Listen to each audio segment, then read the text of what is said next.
Hey guys, I'm Craig, and today for the Surfboard Guide, we're going to check out the Modern Quad by Matt Pagan of Pagan Surfboards. So this here is the Modern Quad by Pagan. You may or may not be familiar with Matt Pagan. If you're in Australia, you probably aren't. He's a shaper based out of Los Angeles. I think he was like a QS surfer, surfs at a pretty high level, been shaping for a few years, makes some really cool boards.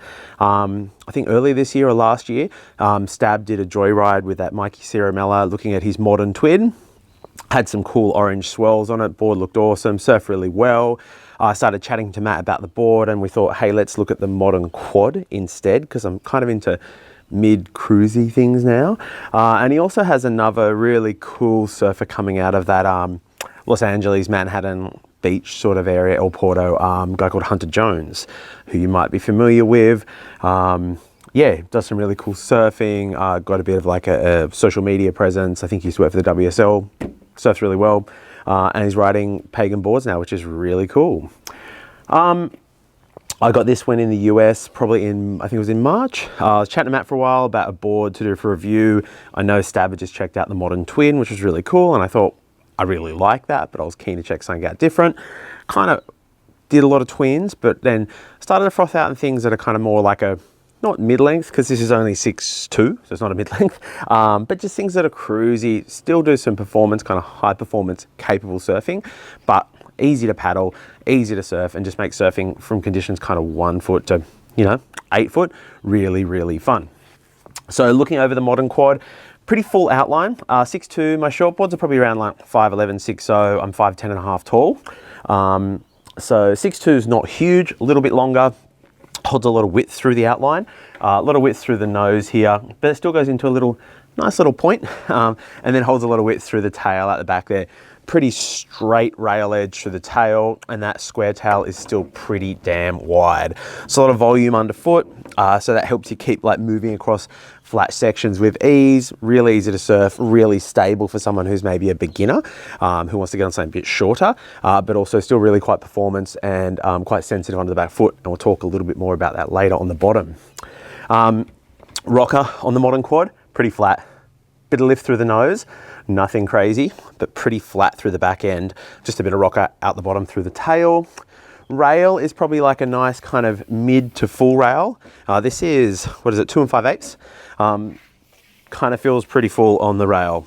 Probably, yeah, mid to full. You can feel that 2 5/8, and even up here under the chest, where your belly, front foot, still a lot of thickness through the rail, through the front of the board. So that's just gonna make turning through the water really nice, really soft, really easy, not too bitey, not too out of control, and just make surfing really, really easy. Flipping over the Modern Quad, not 100% sure what's happening up in the front here. I could definitely tell there's a nice little double, maybe a bit of a V through the back end, but definitely a double. Actually, no, it feels like it flattens out a little bit right off the tail. Double through the fins. But it feels like it's almost flat or a slight kind of entry V here, and then maybe a single with a double through the single, but definitely a double going through the fins. Across water, it moves really quickly, really easily, and then that double and that back end with that quad breaks it up nicely. So lots of positives of surfing a quad, easy to surf, fast. Sometimes they can feel a bit sticky with 4 fins, but this double seems to break that up really well and keep it still quite sensitive underfoot.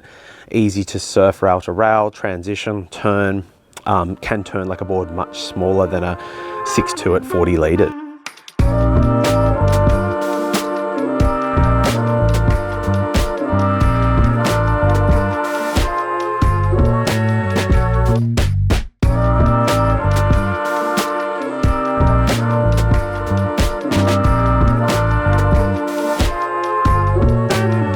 So yeah, I was lucky enough to bring back the Modern Quad from the US, had it in a fair few surfs. Some of my first surfs, actually, I was just frothing to ride it, were in some bigger and better waves. Wasn't sure how it'd go, but it was really good. At 40 litres, normal shortboards are kind of 32 and a half, 33 litres, so quite a bit more foam. So that paddle power was there. When it was a bit bigger, getting into waves nice and early, can handle a drop. Like I said, that double through the back, and there's a bit of sensitivity under the back foot. Can still turn like a smaller, more performance board, but was easy to paddle, was easy to surf, was easy to get across sections, but did handle those bigger and better waves, and that was a whole lot of fun. But where I really liked it is we get lots of like, you know, rip bowls, reforms. Had some really kind of fun waves through that kind of April, May through to June. But in that kind of like knee to head high sort of range. And this thing's been absolutely awesome. Those days when there's fun little waves, the weather's good, it looks so appealing. There's 1,000 people out, and I definitely want equipment that's going to get me into waves easier and earlier and into lots of waves. I don't want to battle with crowds. I don't want to be on equipment that's not going to get me onto waves. And this thing was awesome. Like I said, that thickness through the rail and through the front end, under your chest and under your foot, got me paddling to waves really easy, really nice. Get a nice plane into waves. But then when you're on a wave, you're jumping back, and it's not like you're surfing some big log that doesn't turn. The thing still is pretty high performance. You know, Matt Pagan comes from shortboard, high performance surfing kind of roots. If you look him up, check him out, you'll learn about him. And, you know, he still wants stuff that surfs well, surfs at a high level, but, you know, is also easy to surf and pretty cruisy, and the modern quad does all of that. So yeah, definitely found myself grabbing it. We've got some footage of some pretty tiny waves. It's sick. I'm getting out there, battling with logs, mouths, whatever's out there, and I'm getting my wave count out, so having a heap of fun. But when I get thing that, you know, a wave that kind of cups up, it's a bit steeper, there's a section, there's a pocket, bang, I can still surf, you know, at my level, which is like a high D grade. I don't know what you'd call it. But no, it's still very capable and really easy to surf. So was frothing out on the modern quad from waves, you know, knee high through to well overhead. It was very capable, and, you know, not really at any times did I kind of wish I was riding a shortboard or something a bit more sensitive. It kind of did everything, and actually found it kind of hard to get off.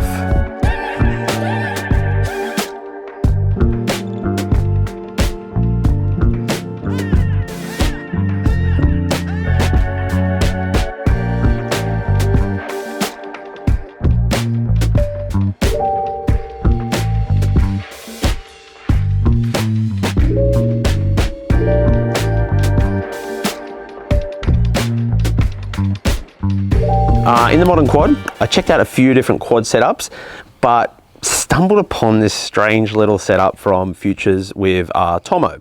So people are probably familiar with Tomo. Daniel Thompson does Tomo surfboards, and he does a lot of stuff with the Firewire brand, has really alternate designs, you know, square noses, strange things that look like esky lids and whatnot.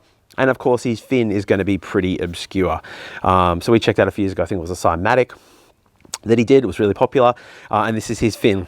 Pretty obscure looking. It's been in the Futures range for about 2 years now. It came out with one of his boards, don't know what it was, but had been kind of keen to check it out because it is so different, but hadn't kind of found the board that I'd landed on to go, oh, that's the board I want to check that weird fin out in, until the modern quad came along. So initially with the modern quad, I was riding some stuff also when I was in the US. I was lucky enough to catch up with the guys from Naked Viking Surf. They gave me these are the Peregrines. They're a large, and the trailer is the JLL trailer. So that's a quad set. I was surfing them at first because I came back with a bunch of MVS fins, the modern quad, and I was frothing to check it out. Felt really nice. Kind of pretty predictable. Did some good surfing. Really good. But then chatting with guys at Futures, I was just eyeing these fins off and going, wait, if I don't try them in the modern quad, I'm never going to try these. So put the Tomos in. First surf, absolutely hated them. There was something really strange about these fins. I think it's with this, you know, normally you have a base of a fin that goes the full, you know, base of the box, but this doesn't. And what I found, and I don't really know how to explain it, is the timing was different. I guess you're used to that feeling when you bottom turn, top turn, anything you do where you're engaging, you know, your fin, there's something you're used to, because, you know, whether you're riding like an AM or a Hayden Shapes or whatever fin you're riding, there's a lot of similarities in those fins. The outlines, you know, there's changes in the rake, the size, but the general structure of the fin having a wider base across the whole base of the fin is pretty normal, and that comes to a narrower tip, where this doesn't. It has a narrower a base and a thicker tip. So it was like, had a first surf, hated them. And it was like I'd go to turn and the board wasn't turning when or how I wanted to. And had this shocker of a surf. You know, I could get into waves, could go down the line. It was actually, the waves were pretty good. I got a few barrels and stuff, but I was like, these fins aren't in. Quickly went for another surf and gone, damn, I've left those bloody Tomos in there again and I've got to surf them. It was a bit smaller, and it was more of a surf where I could do more turns, more carving, you know, engaging the rail and the fins and stuff. And I fell in love with them. it was just, it's like the timing in them was a little bit different, and it's hard to explain because it's not like I really had to adjust my surfing. It was just, you know, people talk about your muscle memory and stuff. I think it was something that was loaded in that. I just had to have a few surfs, go through the motions on a few bottom turns, a few top turns, you know, feel how it slid and when it slid and when it gripped. And once I got that, I really kind of love them. They're a pretty obscure looking fin, and you know, at times, you know, kind of strange walking up the beach with them. People asking you some weird questions when they hadn't seen them. There's also people that froth out on these fins. There's people that love the Tomo surfboards, and you know, they love these things. You know, they swear by them. And like I said, it was my first go at them. But yeah, once I worked out how these worked and where they worked, and you know, whatever, if it's my muscle memory or whatever I'm used to having a fin that has a thicker, wider base through to a narrow kind of raked out tip. Once I kind of forgot that and I worked out how these worked, I really, really love them. They seem to have really nice, they carry speed quite well. They're not a speed generating fin, but they seem to carry speed really, really well. And once you work out how and where they turn, they feel absolutely perfect. Saying that, the modern quad is so easy to surf. It's a really nice, simple board.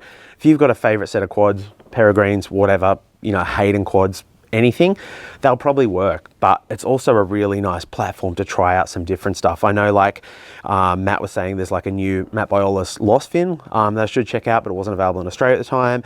He's saying like throw some different stuff in it, muck around with it. And I did with the Tomos, and I ended up loving it. So if you get a chance, check out the Tomo fins. But if you don't want to go to a new fin, something you like, something really quite common, throw it in, the board will work. Overall, I frothed out on the Pagan Modern Quad.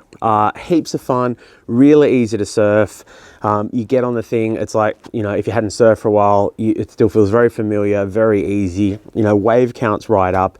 And like I said, when there's bigger, better, or kind of more cupped out waves, there was nothing that it kind of couldn't do.